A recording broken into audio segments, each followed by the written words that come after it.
ज्ञान विधान योगी भारत देशस्य शिवावतार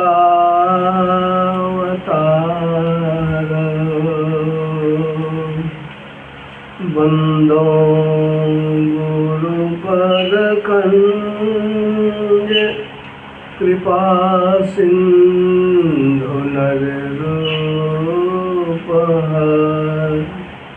महामोहतमुकुंज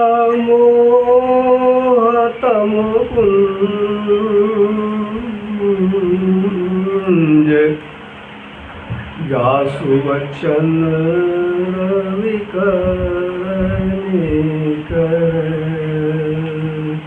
श्री सद्गुरु महाराज की जय।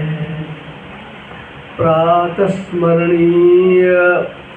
अनंत श्री विभूषित परमाराध्य श्री सद्गुरु महाराज के त्रैलोक पावन पाद पद्मों में कोटि नमन।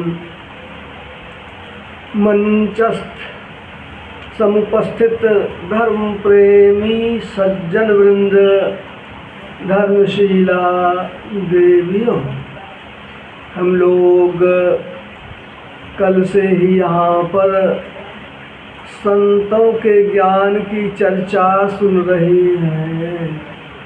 यह उपदेश वेद पुराणों उपनिषदों में संतों का जो उपदेश है यह सबके लिए है।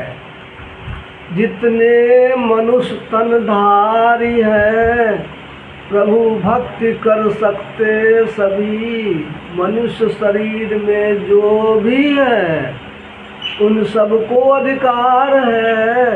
यह नहीं कि फलां को अधिकार नहीं, फलां को अधिकार नहीं। जो सुन सकते हैं समझ सकते हैं, क्यों नहीं अधिकार होगा उसको। ये वेद में भी आया है। लोग जो बोलते हैं सो नहीं। इमांग वाचान कल्याणी मावदानी जनेभ्यः, यह कल्याणमयी वाणी सभी मनुष्यों के लिए है। यह वेद में है, उसको लोग छिपा करके दूसरी तीसरी बात करते हैं। यह कल्याण की बात सभी मनुष्यों के लिए है। सब इस ज्ञान को सीख करके अपना कल्याण यानी परम सुख, जहाँ दुख है ही नहीं, वो ईश्वर प्रभु परमात्मा को प्राप्त करके दुख से सदा के लिए छूट जाते हैं। जहाँ आवागमन का चक्र समाप्त हो जाए, यह है संतों का ज्ञान। सबके लिए जीवन के बाद भी, इस शरीर के बाद भी पाप को नष्ट कर दे, सो सुना आपने, वह ज्ञान है। गायत्री मंत्र भी आपने सुना, ओम तत्सवितुर्वरेण्यं भर्गो देवस्य धीमहि धियो यो नः प्रचोदयात्। ये प्रकाश स्वरूपी भगवान की उपासना करने का आदेश है। सबके भीतर के कर्म बंधनों को नष्ट करने वाले, पापों को भून डालने वाला वह तेज, वह है हमारे अंदर में। और उस तेज को हम धारण करेंगे, हमारी बुद्धि उत्तम मार्ग में प्रेरित होगी। प्रोचोदयात्, गायत्री मंत्र का अर्थ यही है कि हम प्रकाश स्वरूपी भगवान का ध्यान करें। यह नहीं कि खाली रट रहे हैं तत्सवितुर्वरेण्यं भर्गो देवस्य धीमहि धियो यो नः प्रचोदयात्, यही खाली रटने से नहीं। क्या कहा गया उसमें? प्रकाश स्वरूपी भगवान का ध्यान करें। ध्यान करवे नहीं करेंगे और केवल रटेंगे तो काम नहीं चलेगा। इसको पढ़ा गया। इसका क्या है महत्व ध्यान का या सत्संग का, सो मैं सुनता हूँ, कहता हूँ। मेरा एक भांजा, वो कोरोना शुरू हो गया था, फ़ोन किया कि मामा जी आइए हमारे यहाँ सत्संग कर दीजिए। क्या बात है, बहुत ख्याल पड़ा है तुमको सत्संग कराने का। कहा पिताजी मर करके भूत हो गए हैं। हमरा भूत हो गया, श्राद्ध नहीं किया था। कहाँ श्राद्ध किए, श्राद्ध तो किए लेकिन भूत हो गए हैं, सत्संग कर दीजिए। हमने कहा कि तू कैसे जानते हो कि तुम्हारे बाबूजी भूत हो गए? तो कहा कि बोलते हैं, पिताजी बोलते हैं। क्या कहते हैं? तो कहते हैं कि बहुत कष्ट है बेटा, देह जल रहा है, कोई उपाय करो, एकदम देह जल रहा है, बहुत कष्ट में है। तो हमने कहा देखो अभी कोरोना चल रहा है, सरकार की भी मनाही है, अभी भीड़ भाड़ में नहीं जाने की, छोड़ दो। तो कहा नहीं नहीं, देहाती क्षेत्र है, यहाँ कुछ नहीं होगा, आइए। तब मैंने उसको कहा देखो अब तो सत्संग का जो प्रोग्राम है ख़त्म करके तब जाएंगे, एक काम करो। तो क्या कहा कि हमारी पत्नी भी सुनी है, पत्नी कहते हैं कि बहुत कष्ट में है। तो कहा कि जाओ तुम अपने बाबूजी को जब बोले ना तो कहना कि सत्संग मंदिर है वहाँ पर, सत्संग घर के पीछे में, आगे में तो नहीं रह सकेगा खड़ा, पिछवाड़े में जाकर सत्संग को सुनेगा, वहाँ खड़ा रहेगा। तो वह उसने कहा, जब वहाँ जाके खड़ा रहने लगा भूतवा, तो उसकी पीड़ा घट गई, उसका जलन घट गया। जलन घट गया तब कहा सत्संगो कर दीजिए। तब पीछे समय हुआ तो उस आकर के हम लोगों ने सत्संग किया, और जब सत्संग किया तो वह जो है फिर नहीं कहा कि वो भूत आता है। पुराने बहुत सारी कहानी सुख सागर में भी श्रीमद् भागवत सब ही पढ़ा हुआ है, सुने ही होंगे आप लोग कि कितना उपाय किया था गोकर्ण ने, और उसका भाई धुंधकारी हो गया था प्रेत, उसका श्राद्ध कर दिया था। थोड़े समय है इसलिए हम सब उतनी दूर कहानी नहीं कहेंगे। वो जा करके श्राद्ध कर दिया, गया जी में पिंडदान कर दिया, और तब आकर के दरवाजे पर बैठा हुआ है खटिया पर, रात में भूतवा आता है धुंधकारी, कभी कुत्ता बन जाए, कभी ऊँट बन जाए, कभी घोड़ा बन जाए। कौन है? जब पूछा कहा भैया मैं धुंधकारी आपका भाई हूँ। अरे तुम्हारा तो हम सब श्राद्ध कर दिए, गया जी में पिंडदान दे दिए, अब कौन सी बचा हुआ है? तो उसने कहा भैया हम एक नंबर के प्रेत हैं, इस सब से कुछ नहीं हुआ, कोई उपाय कीजिए। तो गोकर्ण ने पंडित लोगों को बुलाया, और सब पंडित को बुला कहा और कौन उपाय है तो कीजिए। पंडित ने कहा कोई उपाय नहीं है। तब भगवान सूर्य को बुलाया, तो भगवान सूर्य ने इसको समझाया कि सत्संग करो, 7 दिन तक सत्संग करो, श्रीमद् भागवत के आधार पर सत्संग। श्रीमद् भागवत क्या है? एकादश स्कंद में श्रीमद् भागवत में 9 कवीश्वर हैं, जो जनक जी के यहाँ संवाद होता है, तो वहाँ पर वो चर्चा होती है कि श्री भागवत क्या है। तो उसमें जवाब दिया ईश्वर को प्राप्त करने की जो विधि है, जो कथा है, उसी को भागवत कथा कहते हैं। साफ साफ लिखा है एकादश स्कंद का वो दूसरे अध्याय का 33वां से श्लोक है।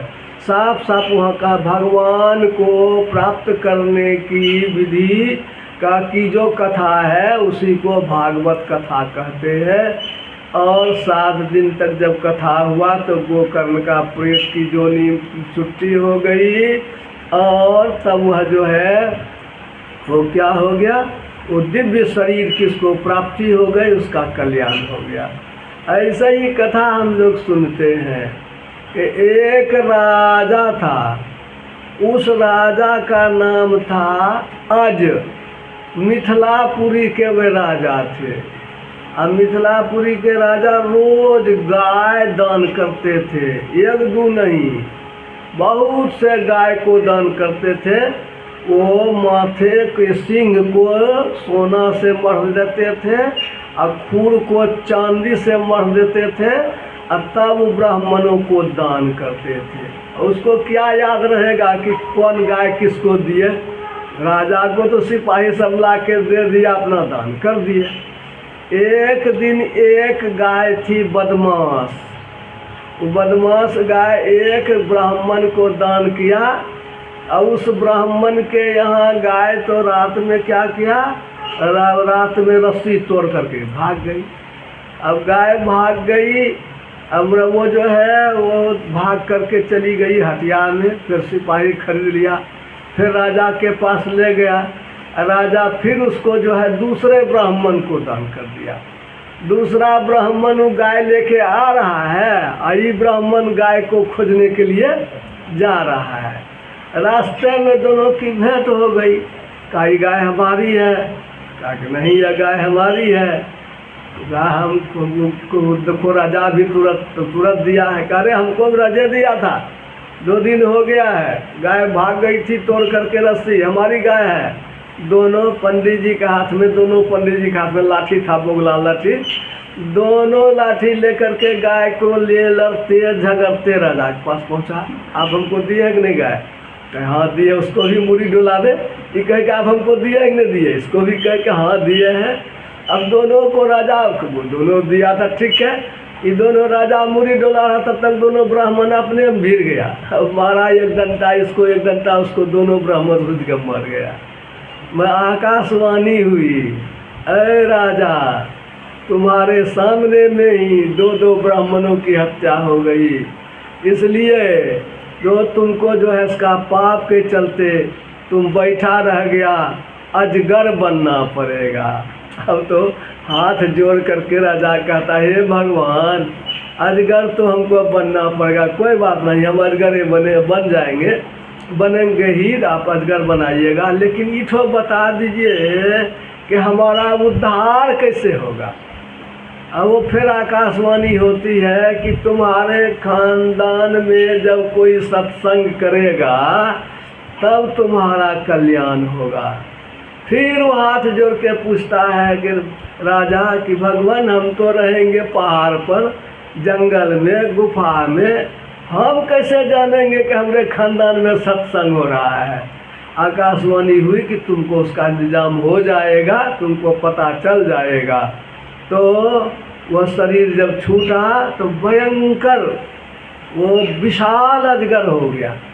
अजगर हो करके तब वो जब चला गया पहाड़ पर है, वहाँ बेटा नहीं किया सत्संग, पोता भी नहीं किया, 9 पीढ़ी में नहीं किया कोई, 10वां पीढ़ी में हुए राजा जनक। राजा जनक को भी तो पहले सत्संग नहीं करते थे, पीछे गुरु मिले उनको, अष्टावक्र, उनका देह टेढ़ा था, 8 जगह से, कहलगांव उनका बिहार में जब जन्म हुआ था।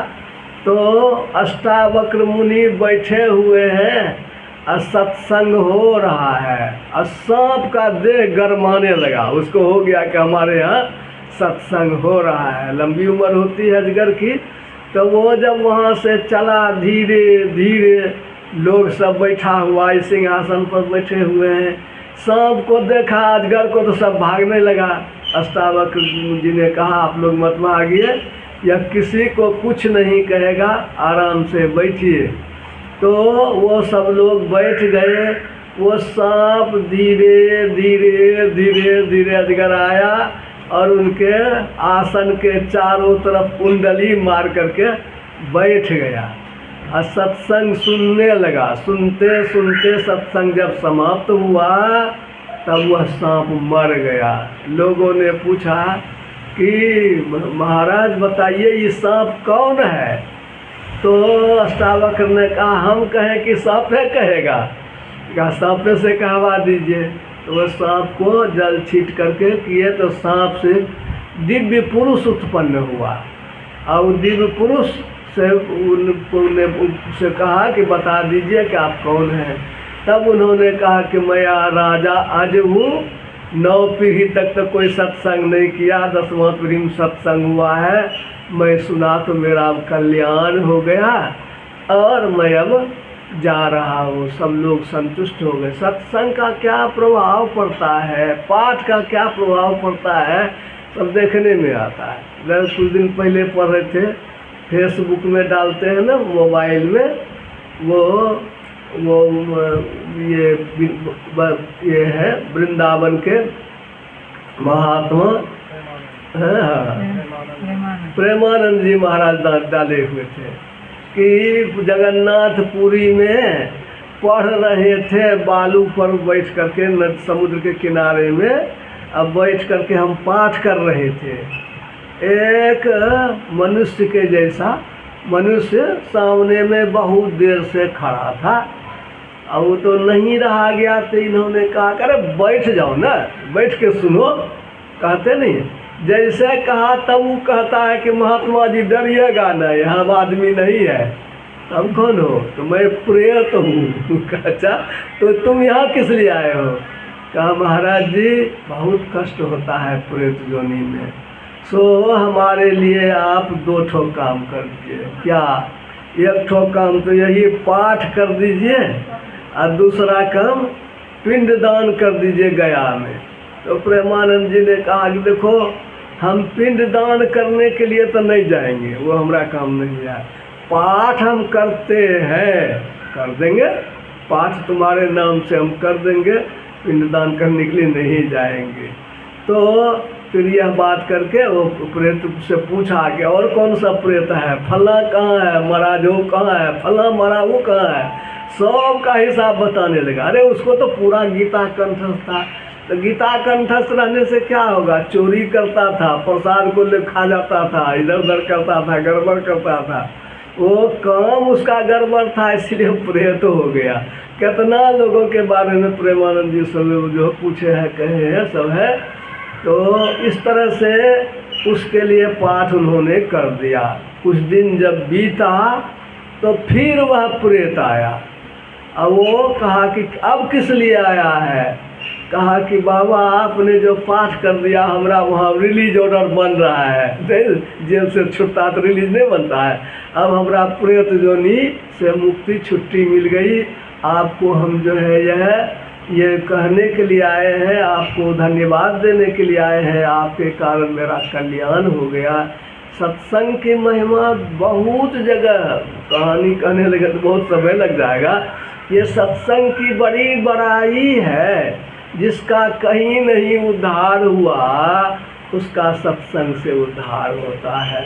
ये हम लोग जो सुन रहे थे अभी, इस पहाड़ के समान शैल समं पापं, पहाड़ के समान फैला हुआ यदि पाप है तो वह भी ध्यान योग से नष्ट हो जाता है। सो कैसे?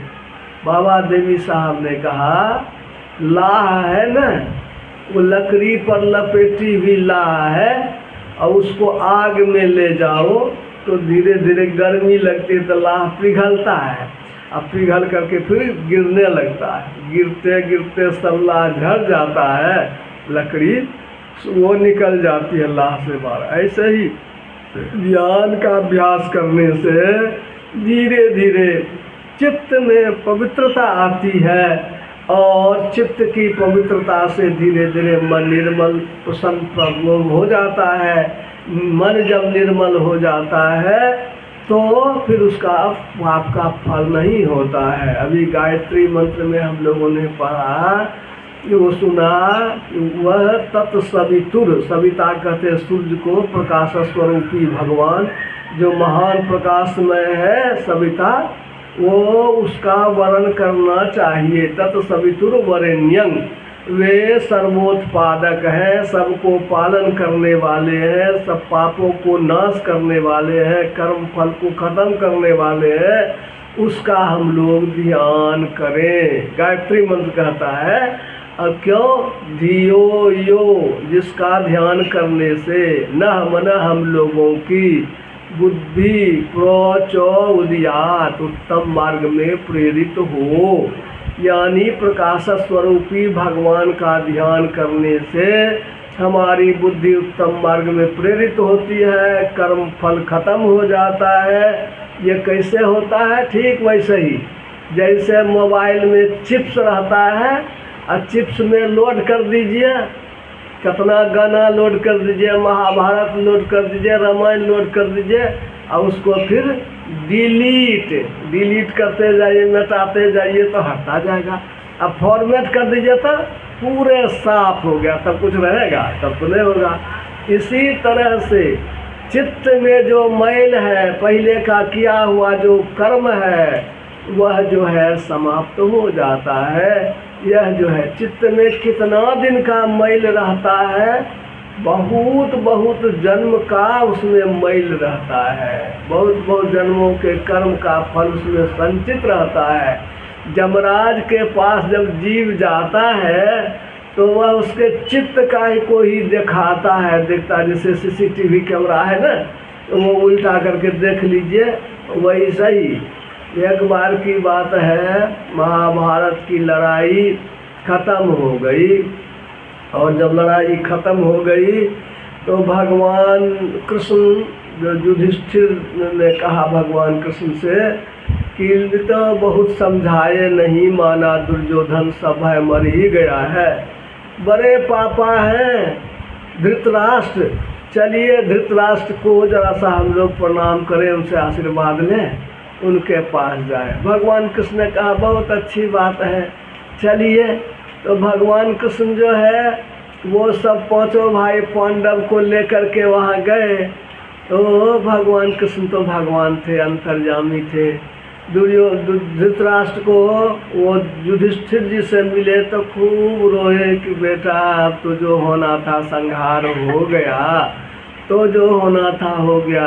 भीम को नहीं मिलने दिए और उसके बाद अर्जुन को, नकुल को, सहदेव को, चारों को मिलने के बाद अब भीम के बदले दुर्योधन ने लोहे का भीम बनाया था और लोहे के भीम पर प्रैक्टिस करता था वो गदा लेकर के कि हमको तो भीम से लड़ना पड़ेगा, इसीलिए लोहे का भीम बनाया था, उसको गदा से मारता था। ये तो अंधा था धृतराष्ट्र, अब पत्नी भी गांधारी थी तो आँख पर पट्टियाँ बांध के रहती थी, वो भी नहीं देख रही है।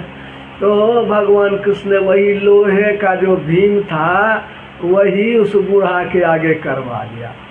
सबों भाई दुर्योधन को भीमे ने मारा था और किसी ने नहीं मारा था, भीम ने ही सब। उसको तो संजय सब बताता गया था, संजय से सुना था कि भीम ने ही मारा है। 18वें दिन की लड़ाई में सबों कौरव को केवल भीम ने ही मारा था। तो वो लोहा का भीम जो दिया तो टेबे न तो लगा कि हाँ भीम का ही देह होगा, भीम पहलवान है उसका भी देह ऐसे ही कड़ा होगा। वो लोहे के भीम को पकड़ करके अब बदला लेने के लिए गुस्सा से इतना जोर से दाबा, इतना जोर से दाबा कि लोहे का भीम को भी उसने चूर कर दिया और रोने लगा, हाय बेटा भीम, हमने गुस्सा में तुमको मार दिया। भगवान तो ये भगवान कृष्ण कहते हैं घबराइए मत भीम, ये मरा नहीं है। और जो सच्चाई का पता लगा तो फिर घबरा गया। तब वो कहता है, अरे कृष्ण तुम भगवान कहलाते हो, हमको अभी 100 जन्म की बात याद है, मैंने कभी ऐसा पाप नहीं किया कि हमारा बेटा हमारे रहते मर जाए, कि यह कैसे हुआ। तो भगवान कृष्ण ने कहा 100 जन्म की बात आप कह रहे हैं, उसके पहले का तो नहीं मालूम है, हम शक्ति देते हैं आपको 100 जन्म से पहले का। देखिए जब शक्ति दिए तब कांपने लगा धृतराष्ट्र। क्या था उसके पहले जन्म में भी वो था राजा, और राजा था तो उसको आदत थी मांस खाने की। एक बाबा जी वो तीर्थाटन बद्री नारायण जा रहा था तो हंस का बच्चा उसके पास 100 बच्चा था, उसको पाल पोस करके अब सोचा कि अब चले जाएंगे, घर में तो कोई है नहीं। तो राजा को जाके कहा बड़ा 100 बच्चा है हंस का, इसकी देखभाल हमारा करने का इंतजाम कीजिए। तो राजा ने कहा कोई बात नहीं, जाइए ना, सब हो जाएगा। तो उस सब बच्चे को वो दिन रखवा दिया तालाब में, और तालाब में रख दिया। वो साधु तो चला गया। इधर जो है जो रसोइया था, इसको तो मालूम नहीं था कि दूसरे का हंस है। राजा को मांस खाने की आदत थी, उसको मांस एक दिन नहीं मिला तो हंस के एक बच्चे को काट करके खिला दिया। उस दिन जो खिलाया तो राजा को बढ़िया लगा, तो उसको खूब दान दिया, उसको उपहार दिया। उसको हुआ कि राजा को बढ़िया लगता है, बस एक एक करके सबों ठो हंस के बच्चे को काट करके खिला दिया था। यह पाप वो जब वो आया लौट करके, बाबा जी ने कहा हमरा हंस का बचा दीजिए। तो सिपाही भेजा के ला के दो पोखर से। अब पोखर में रहे तब न, अब पता लगाते लगाते पता लगा सब आपके पेट में है, रसोईया सब आपको खिला दिया है। अब तो वो राजा ने कहा, धृतराष्ट्र जो जन्म में राजा थे, कि 100 के बदले 1000 ले लीजिए, 10,000 ले लीजिए। तो साधु ने कहा हम उसको बच्चे की तरह, बेटे की तरह पाले थे, इसलिए हमको और हंस तो नहीं चाहिए, लेकिन आपने अच्छा नहीं किया। वही पाप उनका पीछा करते करते इस जन्म में 100 बेटा जो युधिष्ठिर भी ये दुर्योधन वगैरह थे, कर्ण भी, ये सब जो थे, तो वो सब 100 पुत्र वो धृतराष्ट्र का रहते जो है वो मारा गया। तब उसी समय में तब वो गांधारी ने शाप दिया था कि कृष्ण तुमने 18 दिन में हमारे खानदान का नाश कर दिया, तुम्हारा खानदान या कई दिन में सब खत्म हो जाएगा। यह श्राप उनको भी भोगना पड़ा भगवान कृष्ण को। प्रभास क्षेत्र में 56 करोड़ जदवंशी कई दिन में शराब पी करके वो आपस में लड़ भिड़ करके सब के सब खत्म हो गए। मेरे कहने का मतलब है कि पाप का जो फल है, पाप का जो कर्म है, उसका रिकॉर्ड रहता है हमारे भीतर में, चित्त में। हम जो कुछ करते हैं चित्त पर उसका चित्र अंकित रहता है। यमराज के पास जब जाते हैं खोल के दिखाता है, देखो तो तुमने क्या आगे नहीं किया है। वो तो जैसे CCTV कैमरा वैसे उलट करके सामने दिखा देता है, कुछ नहीं बोल पाता है पापी, उसको उसका फल तुरंत मिल जाता है। बहुत सारी कथाएं हैं। मैं कहना यह चाहता था कि चित्त की सफाई करना ही ध्यान है। ध्यान किसको कहते हैं? न ध्यानं ध्यान मिथ्याहुर ध्यानं शून्य गतं मनः। मन में सारी बातें हट जाए, मन शून्य गत हो जाए, उसका नाम ध्यान है। एक और मन, जैसे दुनिया का भी कोई काम बिना ध्यान के नहीं होता है। पढ़ना लिखना भी है तो कहते हैं ध्यान से पढ़ो, और रोटी बना रहे हैं तवा पर से ध्यान हट गया तो रोटी जल जाएगी। यानी बिना ध्यान के दुनिया का भी काम नहीं होता है। लेकिन ईश्वर के भजन में तो बहुत अधिक एकाग्रता चाहिए, एकदम ऑल अटेंशन, संपूर्ण एकाग्रता, ऑल अटेंशन विदाउट टेंशन, लेकिन कोई तनाव नहीं हो। All attention without tension is called meditation. एकदम सरल रूप में कह सकते हैं, संपूर्ण एकाग्रता और तनाव कुछ नहीं हो। यह जो स्थिति है भीतर में प्राप्त करने के लिए सभी धर्मों में, सभी मतों में शुरू करते हैं कि मन चंचल कैसे है। तो कहा मन चंचल इसीलिए है, मन में बहुत सी बातें आती रहती हैं। बैठिए, कभी यह बात, कभी वह बात, कभी वह बात, बातें में उझराया रहता है मन। मन को पैर नहीं है, मन शब्द पर, यानी शब्द रूपी घोड़ा पर चढ़ करके भागता है, यानी शब्द का चिंतन करते रहता है। इसलिए सब जो लोगों ने यह किया कि बहुत से शब्द आते हैं, कभी यह बात, कभी वह बात, इसलिए कुछ शब्दों में मन को रोकना। ये जो कुछ शब्द है उसी का नाम है मंत्र। थोड़े से शब्द में मन को लगा के रखे बारंबार बारंबार, तो मन लगते लगते लग जाता है। जैसे मेहंदी का पत्ता है, एक बार रगड़े छिड़िया गया, फिर बटोर करके फिर रगड़ते हैं, फिर बटोर करके फिर रगड़ते हैं। धीरे धीरे पत्ता महीन होता है, तब है तो पत्ता हरा, लाल रस निकलता है उससे। ठीक इसी तरह से मन को रगड़ते रगड़ते थकाने की बात है। मन तू थकत थकत थक जाई, बिन थाके तेरे काज न सरिहों, फिर पाछे पछताई। मन तू थकत थकत थक जाई। बच्चा सबको भी पढ़ना है, पढ़ाना है। पढ़ो जी, क्या CAT कैट, कैट मीन्स बिल्ली। याद हो गया? बच्चा कहेगा अभी नहीं याद हुआ है, कहा तो 10 बार पढ़ो CAT कैट, कैट मीन्स बिल्ली। 10 बार पर जब पढ़ा तब पूछता है बोलो तो याद हो गया? C बोलेगा तो A भुलाइए जाएगा, तब कहेगा अभी फिर 10 बार पढ़ो। इस तरह से बारंबार बारंबार रटते रटते मन उस पर बैठ जाता है। यानी कि मन को लगाने से लगाते लगाते मन लग जाता है, मन में वह बस जाता है, मन तदाकार हो जाता है। यह ध्यान की स्थिति ऐसा ही बनती है। लगाते लगाते लगाते वो मन जब लग गया तो वह बात जैसे CAT कैट, कैट मीन्स बिल्ली याद हो गया। ठीक ऐसे ही मन को अपने अंतर में स्थिर करते हैं। ये इसको स्थिर करने में बुलाना पड़ता है। देखिए, एक स्थिर करने की स्थिति है, खाट पर जाते हैं हम लोग, लेटते हैं, एक बात ख्याल रहता है, मोटरसाइकिल है कोई ले लेगा, रुपया है बक्सा में कोई निकाल लेगा, याद रहेगा एक बात तो नींद होगी उसको। सब बात को छोड़ देता है तब वह सोता है। जिस तरह से सब बात को छोड़ करके तब सोता है, लेकिन क्या छूट जाता है? जगता है तो सब है ही है, कोई सामान इधर उधर नहीं होता है, लेकिन मन को उससे हटाना पड़ता है। ठीक इसी तरह से ध्यान करने के वक्त उस समय में मन को सारी चिंताओं से हटाना है।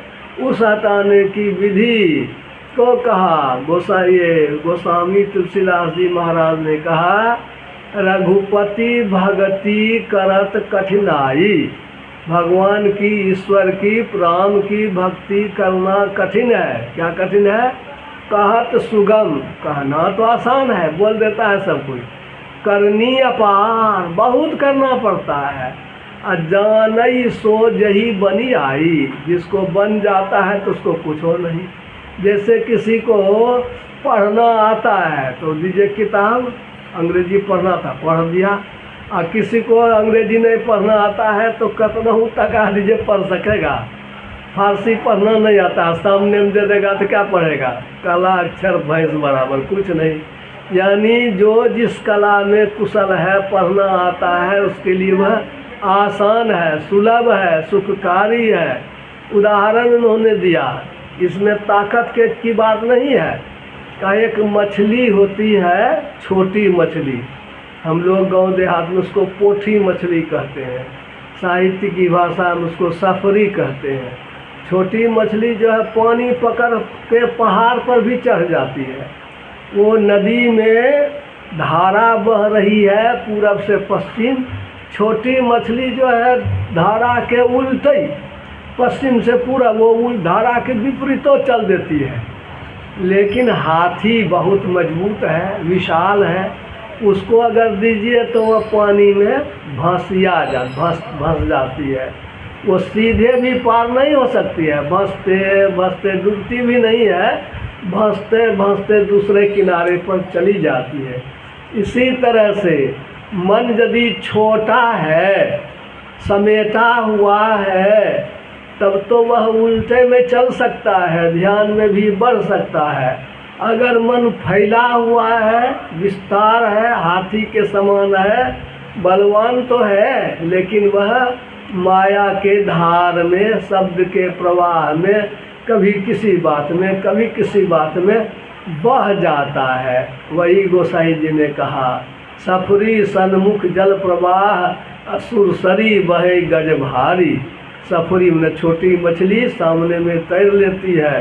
दूसरी जगह कहा है, चींटी चली अपन ससुररिया, चींटी अपने ससुराल चली, यानी परमात्मा के पास चली। कैसे चली? तो 9 मन काजर लगाए, 9 मन काजर मन मन नपले न मन नहीं, मन जो फैला हुआ है नौ धार में, चीटी चली अपन ससुररिया नौ मन काजर। मन कभी आँख में, कभी कान में, कभी नाक में, कभी जीभ में, कभी स्वाद में, सब जो जाता रहता है रूप रस गंध स्पर्श शब्द में, सब जगह से मन को समेट करके एक जगह लाना। कहाँ लाना? काजर कहाँ लगता है? आँख में। वही कहा आँख में ले आइए, नौ मन काजर लगाए, मतलब सभी जगह से दृष्टि के धारों के सहारे मन को समेट करके वहाँ ले आवेंगे तो मन समटा चला गया। तब जो है उसका ऊर्ध्वगमन होता है, तब वह आगे बढ़ता है। यही कहा चीटी चलल अपन ससुररिया नौ मन काजर लगाए, हाथी को मार बगल तरले ना उठवा के ले लटकाए। हाथी जो भयंकर जो अहंकार है और ऊँट जो है लोभ है, उस दोनों को, लोभ और अहंकार को जब बस कर लेता है तब जो मन रूपी जो चीटी है ससुराल जाती है। यहाँ पर कहा